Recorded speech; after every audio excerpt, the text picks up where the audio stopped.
yang sedang terjadi dan yang akan terjadi. Kami sangat yakin dan percaya Tuhan Yesus berdaulat penuh atas kehidupan setiap kami.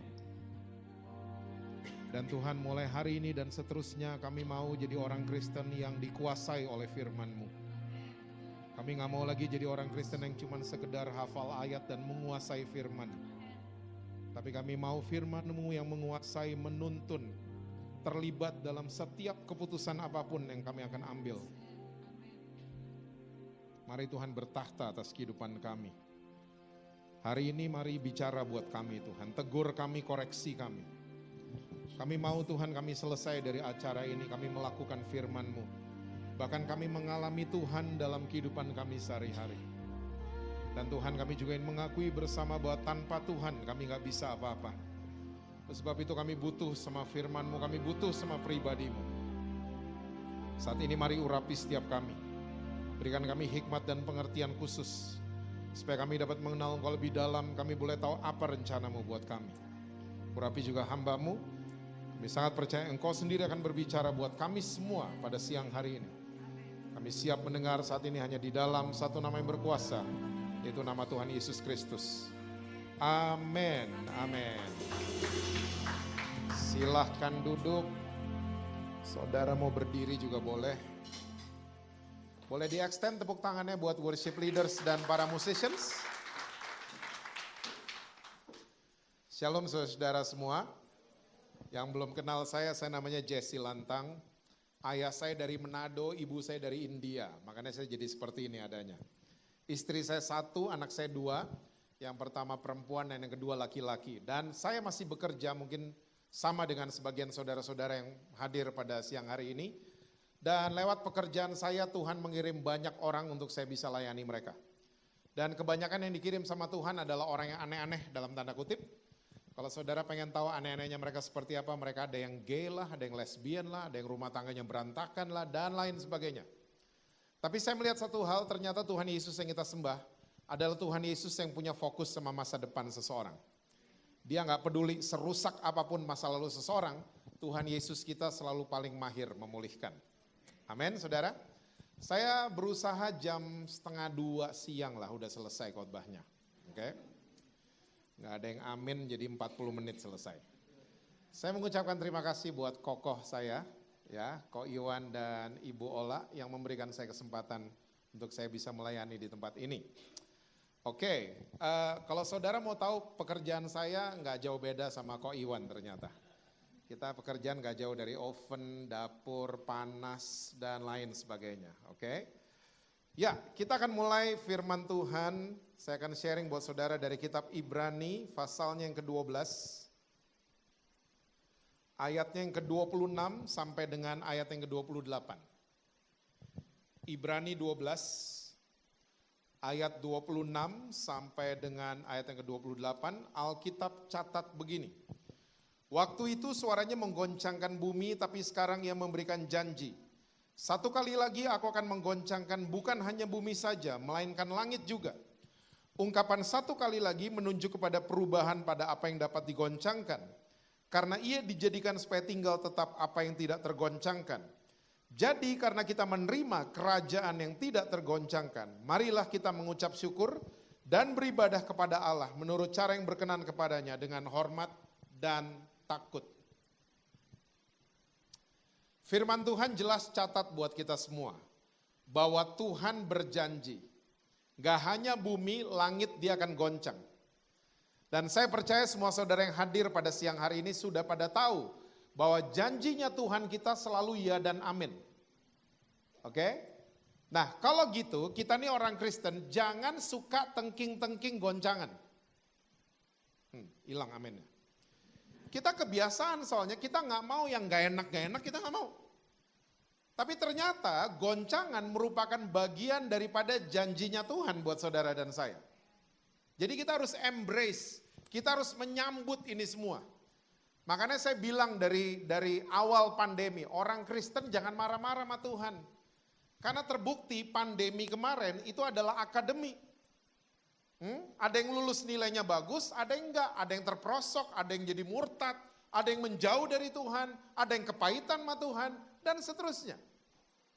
Karena Tuhan udah bilang kok, gak cuman bumi, langit dia akan goncang. Kalau saudara ikutin berita baik-baik, ya, semua langit lagi digoncang memang. Tahun 2022 saya gak pernah dengar, sumpah deh. Saya gak pernah dengar bahwa ada summer rain, kemarau basah terjadi loh di Indonesia. Sampai hari ini masih hujan kan? Terjadi, saya gak pernah ngalamin dari kecil. Tiba-tiba di Bandung, di Surabaya ada hujan es. Saya tahu es batu itu di freezer doang. Tiba-tiba turun dari langit, ya, gletser mencair dan seterusnya. Ini bukti bahwa langit lagi digoncang, cuaca ekstrim dan seterusnya. Bumi, you name it, depan mata kita semua, apa saja lagi digoncang. Gereja-gereja digoncang, keluarga-keluarga, perusahaan-perusahaan digoncang, bahkan iman kita lagi digoncang. Tuhan izinkan ini terjadi. Saya agak-agak kaget waktu saya masuk, saya senang banget soalnya mengunjungi restoran. Saya agak-agak kaget waktu saya masuk di restoran di Jakarta Selatan. Saya biasa kalau ke toilet di tempat umum dari kecil lihat tulisannya pria dan wanita. Sama di Kuningan City? Sama ya?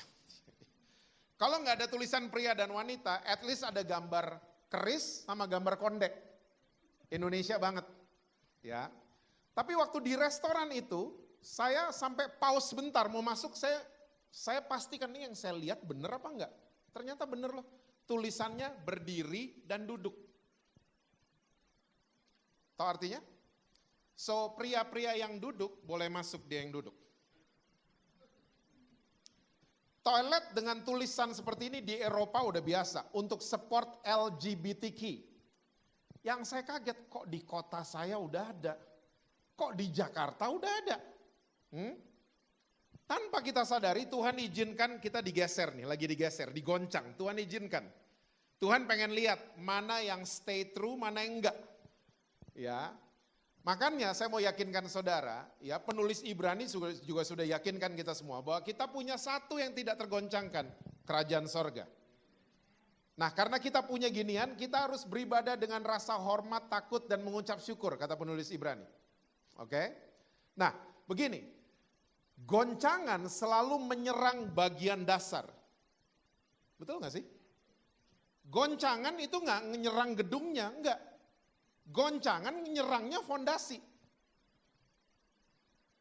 Dan let me tell you, Tuhan selalu fokusnya di hal-hal yang gak kelihatan. Fondasi gak ada yang mau lihat. Semua mall pada datang waktu pasang fondasi. Enggak, waktu udah jadi gedungnya. Semua orang hari ini lagi fokus sama apa yang kelihatan. Sementara Tuhan enggak. Tuhan selalu fokus dengan fondasi yang enggak dilihat sama mata manusia. Tapi kita hari ini, kita pengen kelihatan. Likes mesti banyak di sosial media. Ya, viewers mesti banyak. Itu fokus kita sekarang. Ingat loh, Yesus followernya cuma 12, Hitler 1 juta. Tapi yang jungkir balikin dunia adalah followernya Tuhan Yesus. Yang cuma 12, satu bunuh diri lagi. Boleh punya sosial media, tapi gunakan sosial media untuk inspire orang lain. Bukan untuk impress orang lain. Karena banyak orang Kristen saya lihat, sosial medianya menyombongkan diri. Duh, ibu-ibu di GBI wow tapi gak ada. Ibu-ibu kalau udah foto gitu, tasnya langsung hadap kamera. Padahal lengannya lebih gede dari paha gue. Dia gak peduli, yang penting tasnya viral. Business class di foto, boarding classnya. Kita kayak begitu. Kita tuh pengen dilihat semua yang kita lakukan, kita pengen dilihat. Sementara kita lupa untuk memperkuat fondasi kehidupan kita. Makanya kemarin waktu akademi banyak yang terperosok, banyak yang hancur, banyak yang pahit sama Tuhan Yesus.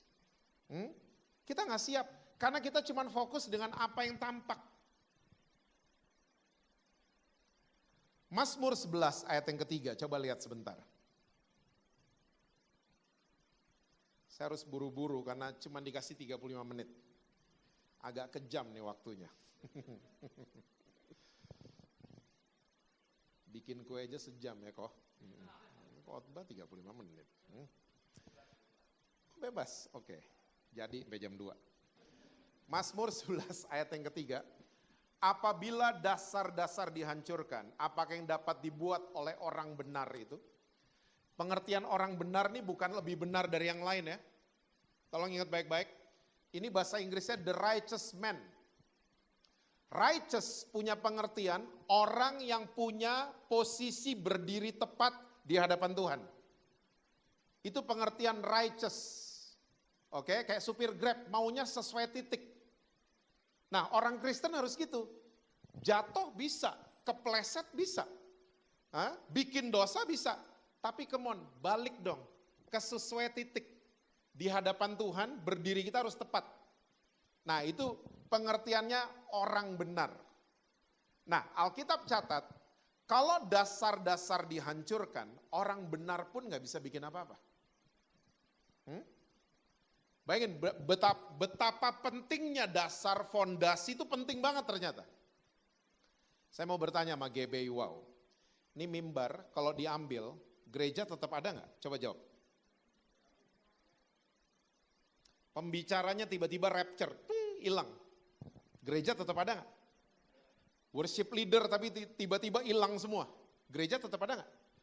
Gedung gereja dibakar sekalipun, gerejanya tetap ada loh. Ternyata kita nih selama ini hanya sibuk ngurusin aksesoris. Yang saya sebut barusan semuanya aksesoris. Mimbar, pembicara, WL, gedung, itu semua aksesoris. Kita fokus sama aksesoris. Kita lupa perbaiki dasar. Kita lupa.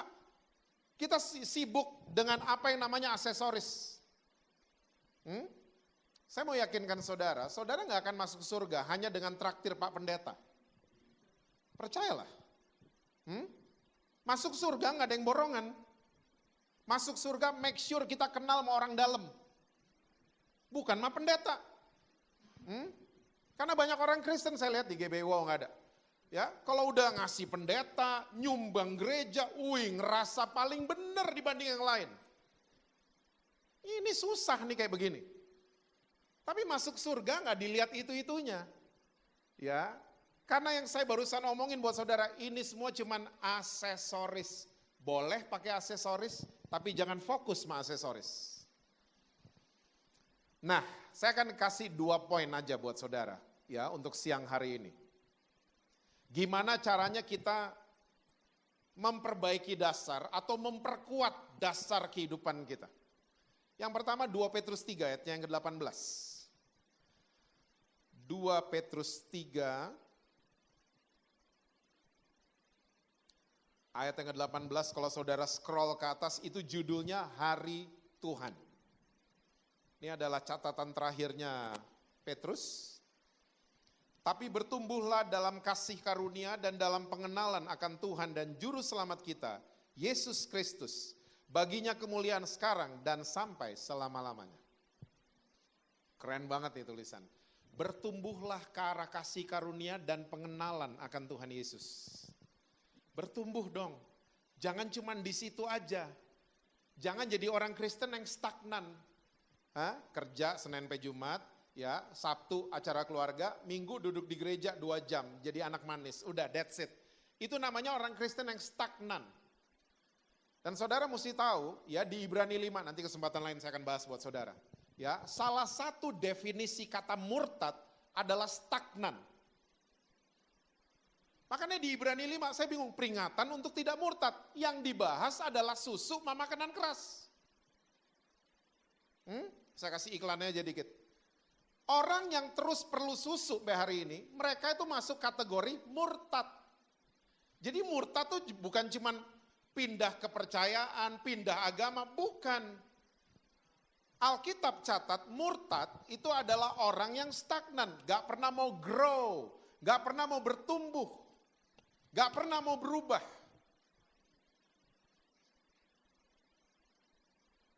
Bertumbuhlah ke arah kasih karunia. Bertumbuh dong, jangan jadi ahli Taurat terus. Ahli Taurat udah deh, kalau baca Alkitab gak ada bagusnya. Gak ada bagusnya, baca coba baik-baik. Terus kita mau coba-coba jadi ahli Taurat. nunjuk-nunjuk orang, hakimin orang. Kalau ngumpul cuman ngomongin salah orang. Come on. Kita nggak bertumbuh ke arah kasih karunia. Kita cuma jadi bunch of ahli Taurat. Kasih karunia tuh begini. Saudara telat bangun sampai nggak bisa kebaktian di GBI Wow. Saudara seminggu nggak ada waktu baca firman Tuhan. Saya mau beritahu saudara, Tuhan Yesus tetap sayang banget sama saudara. Tapi kalau saudara komit di gereja ini, komit belajar firman Tuhan, itu tandanya kita semakin sayang sama Tuhan Yesus. Nah itu tandanya orang yang bertumbuh. Karena Tuhan sayangnya gak bisa diganggu gugat. Banyak orang Kristen coba-coba mendefinisikan grace. Ya, pakai istilah hyper lah, chip lah, dan lain sebagainya. Kasih karunia gak bisa dihitung pakai matematika. Gak bisa. Kita coba-coba, but we failed. Kita gak bisa hitung kasih karunia. Alkitab bilang kok kasihnya Tuhan lebih luas dari samudra, lebih dalam dari lautan. Mau ngitung gimana coba? Matematikanya gak ada yang masuk. 5 tambah 2 di Gramedia 7. Di Alkitab 5.000 surplus 12. Ini matematika dari mana? Hah? Gak ada matematika kayak begini. Gak itu doang. Ada janda masuk ke bait Allah kasih 2 peser uang. Yesus bilang itu persembahan paling besar. Ngitungnya tuh gimana? Yesus kalau kepala cabang bank hari ini dipecat pasti Yesus. Kok nasabah paling kecil dibilang paling gede? Pernah baca perumpamaan? Ya, pengerja kebun anggur ada yang datang pagi, siang, sore, dibayarnya sama semua? Melanggar undang-undang tenaga kerja. Yang paling ngeri adalah sebelah kanannya Yesus di atas kayu salib. Orang dulu kalau sampai disalib, dia bukan maling Indomaret. Dia penjahat kelas kakap. Udah mau jahat banget loh nih orang. Udah mau mati, cuman ngomong satu kalimat mas sebelahnya, ingat gue dong, masuk surga. Semua yang dia buat gak ada yang dihitung. Hitungannya gak masuk, kita coba-coba lagi pakai istilah hyper lah, chip lah, dan seterusnya. Satu kata untuk definisi kasih karunia, amazing. Amazing grace. Itu dong. Kita wow, wah sama banget nama gereja ini. Kita wow sama Tuhan, wow. Kalau saya disayang, seharusnya saya jadi lebih tahu diri. Kristen gak pernah bicara boleh apa gak boleh. Coba cari Yesus, Petrus gak boleh gitu ya. Gak ada.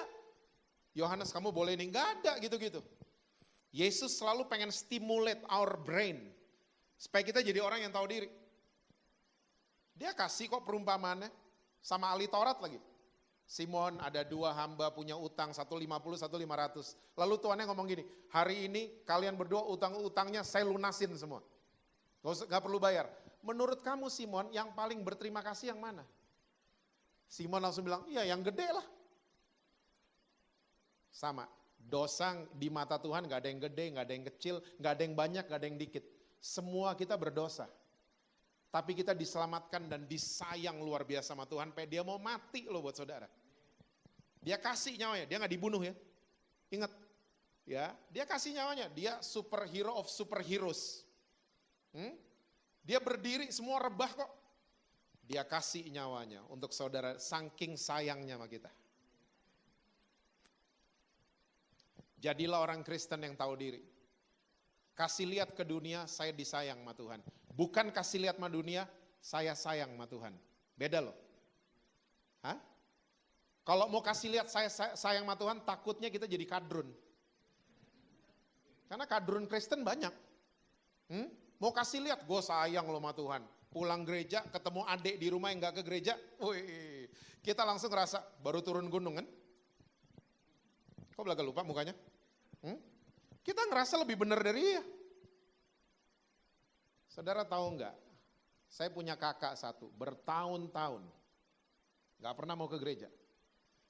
Ya, kita pakai cara tunjuk-tunjuk dia, kita sindir-sindir dia, ya, dia malah gestur badannya malah gini, you lost me. Kita hakimin, dia makin jauh. Saya makin mengerti kasih karunia, saya bertobat sama Tuhan Yesus. Saya bilang, Tuhan ampuni saya. Saya beda sama kakak saya. Langsung beda cara saya. Dia mau nonton Queen sama Adam Lambert di Perth. Gue ikut dong. Saya langsung gitu. Loh, lo bukannya tim Hillsong? Enggak, gue tahu kok Queen. Love of My Life. Oh ya, saudara gak tahu ya gini-ginian ya? Saudara Hillsong banget mukanya. Huh? Gue tahu Queen. Let's watch them together. Kita travel bareng. Ya, tiba-tiba dia ada konser berikutnya, dia samperin saya. Jess, ini Whitesnake mas Scorpion mau main di Singapura. Mau nonton gak? Yuk.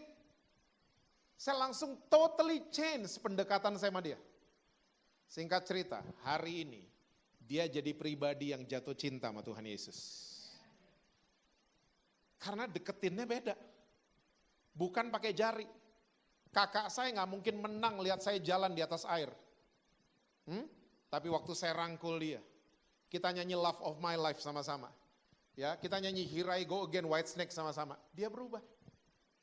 Berubah total. Bertumbuhlah dalam kasih karunia. Dan pengenalan akan Tuhan Yesus kita. Ini orang Kristen yang fondasinya semakin kuat setiap hari. Saya jadi teringat sama ayat yang dicatat sama Rasul Paulus, keren banget. Yuk lihat, 1 Korintus 13 ayat 11.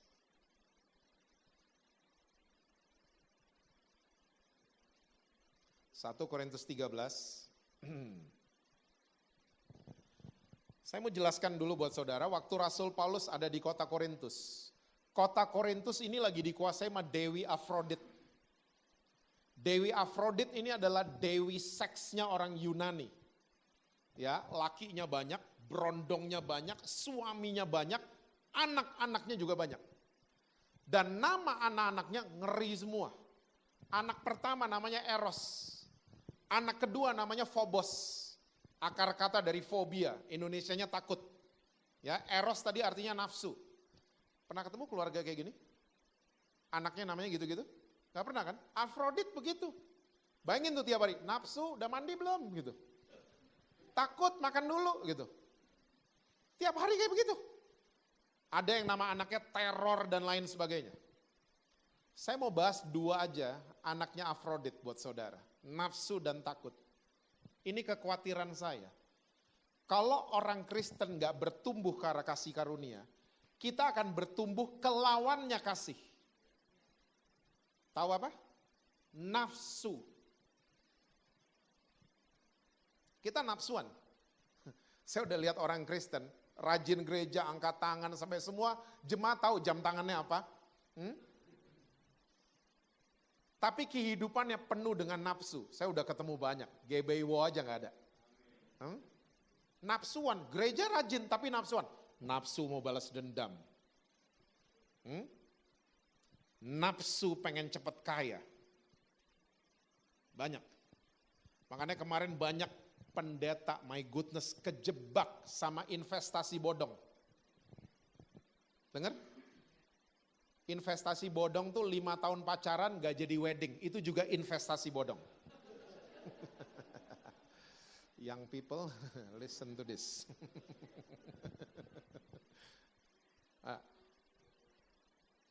Kalau udah berbisnis, kalau saudara punya karir, tetap dong jadiin Alkitab buku panduan. Jangan karena kita bisnismen, kita gak baca Alkitab. Enggak, ini prinsipnya keren. Saya selalu pegang, saya masih kerja juga soalnya. Saya pegang Amsal 28. Orang yang pengen cepat kaya, hukumannya banyak. Orang yang bisa dipercaya, berkatnya banyak. Oh, ini prinsip bisnis yang keren banget. Business is a trust. Jadilah orang yang bisa dipercaya. Berkatnya kan banyak. Jangan pengen cepat kaya. Hukumannya banyak. Nafsu pengen cepat kaya. Karena pandemi marah-marah sama Tuhan jadi nafsuan. Lawannya kasih kan? Nafsu. Nafsu sama bini orang. Gak pernah dengar ya? Nafsu sama laki orang. Ini di gereja loh. Di gereja orang Kristen yang bikin gini. Kita associate sama gitu-gituan. Nafsuan. Yang kedua takut. Phobos. Baca deh Wahyu 21 baik-baik, nanti baca di rumah. Yang pertama dicemplungin ke neraka, bleng gitu. Bukan pembunuh, bukan penakut. Dan jelas takut tuh dari iblis. Udah jelas kok. Makanya Alkitab ratusan kali mengatakan jangan takut, jangan khawatir. Karena takut tuh dari iblis. Kita ketakutan, apa aja takut, sampai lebay. Sampai terbang aja takut orang Kristen. Aduh, ini bikin malu deh. Kalau ada turbulence di atas, saya seneng tuh lihat anak-anak. Anak-anak pikir ayunan. Wah, seneng mereka. Yang tua-tua ketakutan. Kelihatan banyak dosanya. Saya pernah tuh, lagi kemana saya lupa. Turbulence-nya cukup keras. Cukup keras. Ya. Itu teriaknya udah aneh-aneh di dalam pesawat. Ya, Allahu Akbar lah, ya, darah Yesus lah. Wah, saya langsung liatin tuh yang teriak darah Yesus. Ini ada apa-apa, kita komsel di atas, ya. Anak-anak biasa aja. Anak-anak gak teriak apa-apa, mereka malah seneng dianggap mainan. Ini yang terjadi. Ingatnya gini aja saudara, takut dihadapin, bahaya dihindarin. Gampang kan? Takut tuh dihadapin. Bahaya, kalau ada bahaya, ya hindarin dong. Di depan ada ular kobra, kamu lucu amat, sini dong, sini. Nah, itu blow on namanya. Ada narkoba gitu, wah kan ada roh Allah di dalam gua. Oh suntik aja dulu heroinnya. Itu namanya blow on. Itu bahaya loh gitu-gituan. Jangan takut. Jangan takut. Kita jalan sama Tuhan Yesus setiap hari loh. Jangan takut. Kalau dia izinkan ada masalah, berarti kita lagi mau dirubah. Masalah Tuhan emang bangun gitu kaget lihat saudara punya masalah. Waduh dia punya masalah. Enggak, Tuhan izinkan ada masalah supaya kita berubah. Yang goes-goes pasti ngerti. Kalau tanjakan, wah kayaknya sepedanya mesti ganti. Enggak, paha kita akan semakin kuat. Enggak peduli sepedanya apa. Paha kita yang mau diganti. Sama, waktu ada masalah kita mau dirubah. Bukan masalah, karena masalah kecil buat Tuhan. Dia mau rubahin hitungan detik gampang, bisa dia. Cuman kalau dia izinkan ada masalah, berarti kita mau dirubah. Karakter kita, cara kita ngelihat mau dirubah sama dia. Rasul Paulus catat keren banget ayat 11. 1 Korintus 13 ayat 11. Ketika aku kanak-kanak, aku berkata-kata seperti kanak-kanak, aku merasa seperti kanak-kanak, aku berpikir seperti kanak-kanak. Sekarang sesudah aku menjadi dewasa, aku meninggalkan sifat kanak-kanak itu. Saudara tolong, kata meninggalkan ini salah ya di Alkitab Bahasa Indonesia. Salah. Kita berdoa buat LAI ya, supaya Alkitab Bahasa Indonesia terjemahan yang sudah direvisi itu keluar tahun ini. Ya. Karena Alkitab yang kita punya sekarang 5.000 kata dan kalimat salah terjemahannya. Kok bisa gitu? Iya, karena bahasa Indonesia kosakatanya terlalu sedikit. Bahasa Inggris kadang-kadang udah berapa, kita masih satu gitu kan? Nggak ngeh ya? Pork, pig, sama swine. Bahasa Indonesianya babi doang. Bahasa Inggris sudah 3 loh. Apalagi? Grape sama wine. Bahasa Indonesia cuma 1, anggur. Bahasa Indonesia yang menang sama bahasa Inggris cuma 2. 1 menang 2-1, 1 menang 3-1. Yang 2-1 hujan magrimis. Bahasa Inggrisnya rain. Nah ini dia. Yang menang 3-1 nasi beras padi. Bahasa Inggrisnya rice. Nah ini doang. Yang lain kita kalah. Yang lain kita kalah. Oke? Saudara nyadar bahasa Indonesia kita lagi bikin sekarang, kita bilangnya PES. Nggak ada yang ngeh ya? Tadi 10:30 ditanya, mau ngapain? Kebaktian dulu. Seharusnya kebaktian sekarang dong. Bukan dulu. Mandi dulu, makan bakmi dulu. Gereja, semua yang present kita bilangnya PES. Nah, saya udah pusing dari 15 tahun lalu. Nah ini salah satu korbannya, ayat ini. Meninggalkan bisa balik kan? Cuman ditinggalin kok bisa balik. Ini bahasa Yunaninya katargeo. Bahasa Inggrisnya destroy. Jadi orang yang dewasa adalah orang yang mendestroy, menghancurkan sifat kanak-kanak. Anak-anak lucu ya, kalau lagi pilek nggak boleh es krim lucu ya. Nangis, oh mau es krim lucu ya. Coba orang tua gitu, nggak lucu. No cute, no. Anak kecil lucu gitu, cute banget. Orang tua enggak. Tapi banyak orang tua keladi kan. Di wow doang enggak ada. Tua keladi banyak, udah tua tapi childish. Karena tua sama dewasa tuh beda. Udah tahu tuh laki orang, dia sayang sama gue gitu. Udah tahu tuh laki orang loh. Dia perhatian sama gue. Banyak orang Kristen gitu, saya ketemu. Tua tapi childish. Nah makanya dewasa dong dalam kasih karunia. Paulus lagi ngomongin kasih ini kan. Di-destroy, ditinggalkan semua childish, baperan. Destroy, hancurkan semua. Karena dewasa tuh keputusan, tua tuh pasti. Ambil dong keputusan, saya mau dewasa. Bertumbuh dalam kasih karunia. Ini orang-orang fondasinya akan semakin kokoh. Dia sadar hidup dia cuma karena kasih karunia Tuhan. Makin tahu diri. Yang kedua, yang terakhir. Kalau kita ingin memperkokoh fondasi kita, coba diganti. Ya, kata dunia tuh kita harus mengerti kata dunia itu apa. Kita berpikir selama ini dunia tuh tempat. Ternyata bukan. Dan kita nggak sendiri, Yohanes pernah kayak gitu. Yuk lihat sebentar, Yohanes 21 ayat 25. Yohanes 21 ayat 25.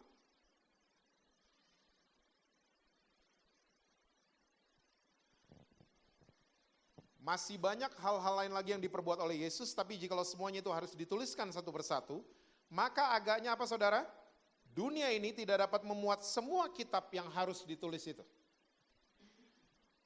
Kita nggak sendiri, Yohanes pernah seperti itu. Dia pikir dunia itu tempat, masih banyak yang dibuat Yesus, tapi kalau saya tulis semua, nggak ada rak buku yang cukup, kira-kira kayak gitu. Karena di benaknya dia saat itu, dunia itu tempat. Oke? Nah saya mau yakinkan GBI Wow siang hari ini, dunia bukan tempat. Yang tempat namanya bumi. Dunia bukan. Makanya bahasa Inggrisnya beda. Dunia itu apa? Dunia adalah sistem yang ada di dalam planet bumi, bosnya namanya iblis. Be careful. Kata dunia itu paling banyak di Injil Yohanes. Ya, Yesus bilang sama tentaranya Pilatus, kerajaanku bukan dari dunia ini.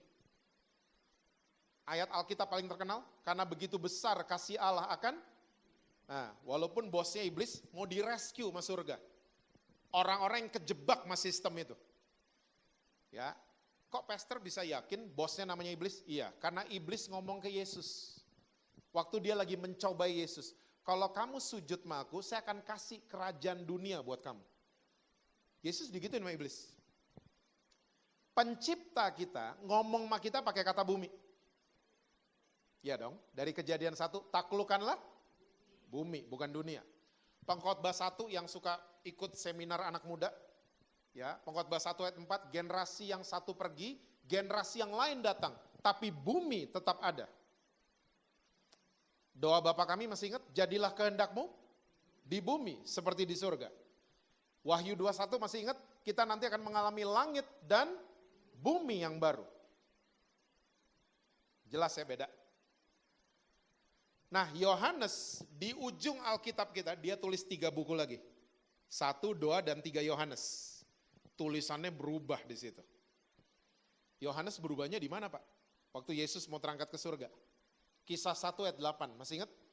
Kamu akan jadi saksiku di Yerusalem, Yudea, Samaria, sampai ke ujung bumi, bukan dunia. Di situ Yohanes berubah. Oh, bumi itu tempat, dunia bukan. Yuk kita lihat perubahannya Yohanes. 1 Yohanes 5 ayat 19, coba lihat. 1 Yohanes 5 ayat yang ke-19. Kalau saudara scroll ke atas itu judulnya iman mengalahkan dunia. 1 Yohanes 5 ayat 19. Kita tahu bahwa kita berasal dari Allah dan seluruh dunia berada di bawah kuasa si jahat. Yohanes finally knew bahwa bosnya dunia adalah iblis. Masih ingat catatannya Yohanes yang terkenal juga? 1 Yohanes 4 ayat 4. Roh yang di dalam kita lebih besar dari yang ada di dunia. Nah makanya jadi orang Kristen jangan sembarangan goreng-goreng kata dunia. Duniawi itu bukan satu dengar lagu rohani, satu dengar lagunya Iron Maiden. Bukan. Yang dengar Iron Maiden, duniawi loh, denger Hillsong dong. Bukan gitu, itu kita goreng-goreng sendiri. Satu minum air putih, ya rohani, yang minum red wine, duniawi loh red wine. Satu nonton di rumah, satu ke 21, yang ke 21, duniawi loh masih nonton-nonton di 21. Duniawi bukan itu. Yuk kita lihat duniawi itu apa. 1 Yohanes 2. Yohanes nih dahsyat memang. 1 Yohanes 2 ayat 15 sampai 17. 1 Yohanes 2 ayat 15 sampai 17. Janganlah kamu mengasihi dunia dan apa yang ada di dalamnya, the system. Jikalau orang mengasihi dunia maka kasih akan Bapa tidak ada di dalam orang itu. Sebab semua yang ada di dalam dunia yaitu keinginan apa saudara? Daging, terus keinginan, serta apa saudara? Sombong, keangkuhan hidup. Bukanlah berasal dari Bapa, melainkan dari dunia. Dan dunia ini sedang lenyap dengan keinginannya, tapi orang yang melakukan kehendak Allah tetap hidup selama-lamanya. Duniawi ternyata ini. Orang yang selalu mengejar keinginan daging, keinginan mata, ujung-ujungnya angkuh atau sombong. Duniawi ternyata ini. Nah banyak ternyata orang Kristen sih, tapi duniawi banyak. Yang ngeri, pelayanan sih, tapi duniawi. Nah ini ngeri. Saya sedih banget kalau ada rekan-rekan pembicara atau hamba Tuhan yang saya kenal, diundang keluar kota, diundang nih. Minta. Business class sama hotel bintang 5, minta. Kalau dikasih gak apa-apa. Ini minta. Terus ujung-ujungnya boarding passnya difoto, masukin story. Ih, pastor business class. Sampai di hotel bintang 5, berenang juga kagak, rendem-rendem doang, story. Sorry guys. Olahraga yuk biar sehat, padahal berendam-rendam doang. Kagak berenang bolak-balik gitu enggak. Sedih loh saya. Dulu saya waktu ikut sekolah Alkitab, ditanya, Jess, sekolah Alkitab kenapa? Wah, gue jatuh cinta sama Tuhan Yesus. 90% teman-teman saya jawabnya kayak gitu. 10% jawabnya, gue disuruh orang tua, karena badung banget. 5 tahun belakangan, saya suka, ini enggak semua ya, tapi mostly. 5 tahun belakangan saya suka cek mana anak sekolah Alkitab. Enggak di Indonesia, di luar Indonesia juga. Sekolah Alkitab kenapa? Iyalah om, biar amplopnya tebel. Jawabnya begitu. Dan sadar saudara, gereja jadi business option hari ini. Mau beli Mercy, bikin gereja aja, pasti berhasil. Sewa aja 2 ruko, pembicaranya taruh yang keren, ya pasti berhasil tuh bisnis. Saya sedih loh denger gini-ginian. That's why I'm still working. Makanya saudara mesti bangga, gembala saudara masih bikin bakmi. Saya bangga banget waktu tahu. Ternyata gue punya temen. Makanya semua orang di Alkitab kerja kan. Saya baru ngerti, oh mereka kerja supaya motivasinya benar-benar tulus. Karena di Alkitab nggak ada 2 dunia, satu pelayanan, satu sekuler, nggak ada. Cari ayatnya, nggak ada. Semua dari perjanjian lama, politician, semua kerja. Tapi mereka jadi terang dan garam di tempat pekerjaan mereka. Itu Alkitab. jangan duniawi. Punya sosial media sekali lagi boleh, tapi untuk inspire orang lain, jangan untuk menyombongkan diri. Lagi duduk di sini, duduk di sana, semua dilaporin. Supaya pemirsa pada tahu saya ada di mana. Please deh. Jangan lagi duniawi. Karena orang yang duniawi, mereka sulit menaklukkan bumi. Kita ditugasin untuk menaklukkan bumi kan? Orang yang duniawi kejebak sama sistemnya iblis. Mereka sulit menaklukkan bumi. Saudara, saya percaya lewat 2 poin ini, ya, ini akan membantu kita dan saya juga untuk kita memperkokoh fondasi kita. Ya, ayat terakhir 3 menit, benar, janji. Mazmur 92, ayat 12, mungkin di multimedia ayat 13. Mazmur 92, ayat yang ke-12, kita bahas kalimat pertamanya saja. Orang benar, sekali lagi orang benar pengertiannya adalah bukan lebih benar dari yang lain ya. Orang benar sama ini, the righteous man, orang yang selalu pengen punya posisi yang tepat di hadapan Tuhan. Ya, orang benar akan bertunas seperti pohon korma. Dah, sampai situ aja. Pohon korma kalau mau ditanam, yang nanam mesti gali lubang 5 meter. Itu kolam buat latihan diving sama lompat indah. Kolamnya 5 meter dalamnya. Oke, dia harus gali lubang 5 meter. Taruh seed, ya, benihnya di paling bawah. Dan dia harus ditumpuk dengan tanah, batu, tanah setinggi 5 meter. Ini benihnya korma. Dan ditutup, ditaruh tanda. Jadi kalau ada badai pasir, yang nanam tahu karena ada tandanya, oh saya nanamnya di situ. Ya, karena landscape-nya suka berubah pasir. Ini benih ini karena ditekan dari atas, dia numbuhnya nggak ke atas pohon korma. Dia akarnya jadi kuat, numbuhnya ke kanan maka ke kiri. Karena nggak bisa ke atas, atasnya batu.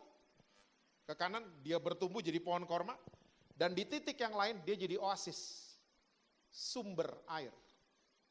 Nah, musafir kalau lagi jalan di padang pasir, lihat ada pohon korma, wah mereka senengnya luar biasa. Mereka akan langsung korma party. Ya, guys, korma guys gitu, korma party. Karena apa? Yang seneng goes ada di sini. Saya cinta banget sama sepeda. Ya, kita nih kalau goes udah hampir 60 kilo lewat, kita wajib loading gula, wajib. Ya. Nah, kalau di Eropa terkenal Tour de France, di Indonesia Tour de Mart. Minimart, Alfamart, Indomart.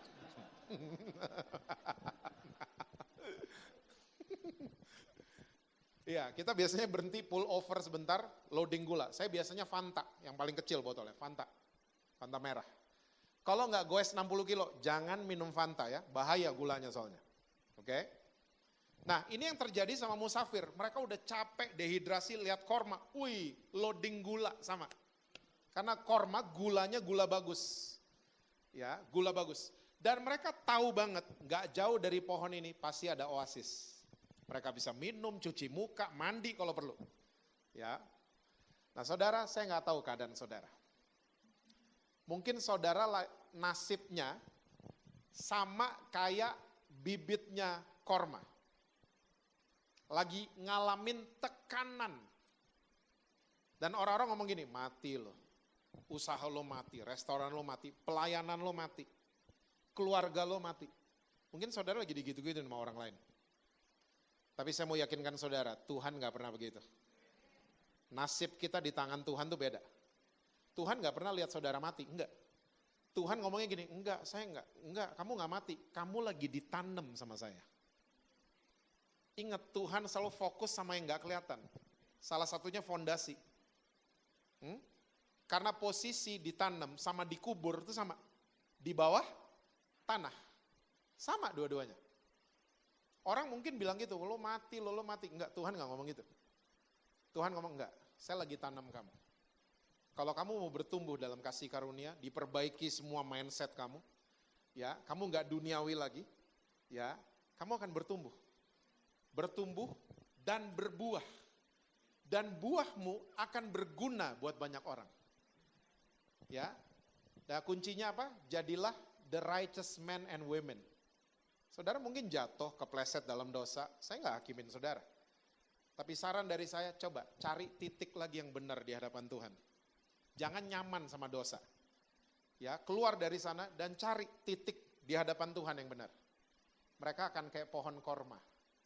Ya, mungkin kelihatannya dikubur sama orang banyak, tapi one day saudara akan bertumbuh dan berbuah dan buahnya akan dinikmati sama orang lain. Amin. Tuhan berkati saudara-saudara semua. Selalu sukses, harmonis di rumah, dan rekening BCA selalu penuh buat saudara. Kenceng banget kalau gitu-gituan ya. Saya minta dengan hormat worship leader kita. Please pray for the word.